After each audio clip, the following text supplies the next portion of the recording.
भारत सरकार जो है 928 रक्षा वस्तुओं पर से आयात को बंद करना चाहती है। ठीक है, ये मैंने लिख रखा है, तो इसी को देख के पढ़ाता हूँ। सारे इसमें जो इम्पोर्टेंट चीज़ें हैं उसे मैं नोट कर लेता हूँ, इसे बोलने में मुझे आसानी होती है, सारे डाटा तो याद नहीं होते। तो भारत जो है 928 रक्षा वस्तुओं का आयात अब बंद करेगा। ये जो बंद करेगा ये धीरे धीरे बंद करेगा, विभिन्न फेजेज़ में बंद करेगा। तो मेक इन इंडिया को भारत क्या है, बढ़ाना चाहता है। दिसंबर 2023 से दिसंबर 2029 के बीच विभिन्न चरणों में जो रक्षा आयात है अब धीरे धीरे भारत उसे कम करना चाहता है। ठीक है, ये आप देख लीजिए कि चौथा जो पॉजिटिव स्वदेशीकरण जो स्ट्रेटजिकली इम्पॉर्टेंट जो रक्षा से संबंधित होते हैं। देखिए डिफेंस में क्या है कि जितने भी, चाहे वह जेट फाइटर हो, चाहे वह जो भी विमान हो, जल थल नेवी सेना, जो भी सेना की जो ज़रूरतें हैं भारत सरकार अब चाहती है कि देश में बने। अचानक बंद नहीं करेंगे, अचानक आयात को बंद करेंगे तो दिक्कत हो जाएगा। सबसे पहले उसके जो स्पेयर पार्ट्स हैं, विभिन्न छोटे छोटे जो कल पुर्जे हैं, भारत में उसे प्राइवेट जो कंपनियां हैं उसके माध्यम से उसे बनवाई जाएंगी। तो जब वो बनाने के लायक हो जाएंगी तो फिर उस चीज़ को बंद कर दिया जाएगा। यहीं से भारत सरकार क्या कर रही है कि देश की जो कंपनियां हैं, देश के डिफेंस की जो चीज़ें हैं वो यहीं पे बने, जिससे क्या है थोड़ा सा बजट में, मतलब आयात वाला जो चीज़ है उसमें पैसा कम खर्चा होगा और मेक इन इंडिया को यहाँ पे बढ़ावा मिलेगा। तो इस तरह से आप देखेंगे कि सुखोई 30 हो, जगुआर हो, हेलीकॉप्टर्स हो, टैंक्स हो, इसके स्पेयर पार्ट्स अब भारत में ही बनेंगे, जिससे जो है आयात पर होने वाले जो खर्च है 715 करोड़ रुपए इन 3-4 सालों में बचत होगी। अब इसको विभिन्न आपको जो MSAE जो माइक्रो स्मॉल मीडियम जो इंडस्ट्री हैं, प्राइवेट इंडस्ट्री हैं, उनके माध्यम से इसे बनाई जाएगी।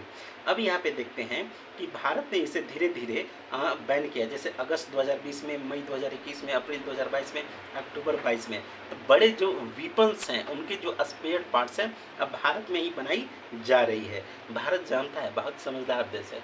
जैसे श्रीलंका में कहानी सुनाता हूँ। श्रीलंका में क्या हुआ कि भाई श्रीलंका में जो उस समय सरकार थी दिवालिया होने से पहले, उन्होंने कहा कि भाई अब जो है जनरल जो GM बीज है उससे हम खेती बाड़ी करवाएंगे। अचानक रोक लगा दिया, पूरे देश में पता चला कि धान का जो बीज है उसका अकाल हो गया। तो इस तरह से क्या है, कृषि मर गई और ये सब चीज़ें दिवालियापन की ओर उसे बढ़ा दी। तो भारत जानता है कि किसी चीज़ को अगर आयात को हम बंद कर रहे हैं तो एक उसका स्टेप बाय स्टेप चलेंगे। यह एक दीर्घकालीन प्रक्रिया है। आज शुरुआत कर रहे हैं तो आज से 10-15 साल लगेंगे, 20 साल लगेंगे, लेकिन 20 साल के बाद भारत डिफेंस के मामले में 100% अपने यहाँ सारी चीज़ें यहाँ उत्पादित करने लगेगा।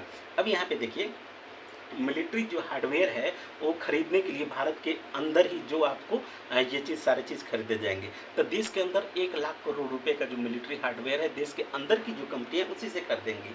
अब FDI जो है, विदेशी जो निवेश है, उसको बढ़ाकर सेना के क्षेत्र में 74% कर दिया गया है ताकि ढेर सारी चीज़ें भारत में ही बने।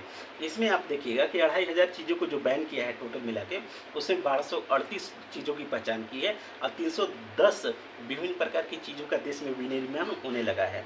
तो सिपरी एक संस्था है जो भारत मतलब पूरे विश्व में कौन सा देश कितना हथियार खरीदता है, कितने नंबर पे खरीदता है, ये सारी चीज़ों का रिकॉर्ड रखती है। तो वो कहा है कि भारत अभी भी जो हथियार का जो आयात करता है उसमें नंबर 1 देश है। ठीक ना। अब यहाँ पे देखेंगे कि भारत जो है 85 ऐसे देश हैं जिनको मिलिट्री हार्डवेयर भी अब निर्यात करता है। तो ये एक अच्छा कदम है। लाइक कीजिए, शेयर कीजिए, सब्सक्राइब कीजिए। Thank you.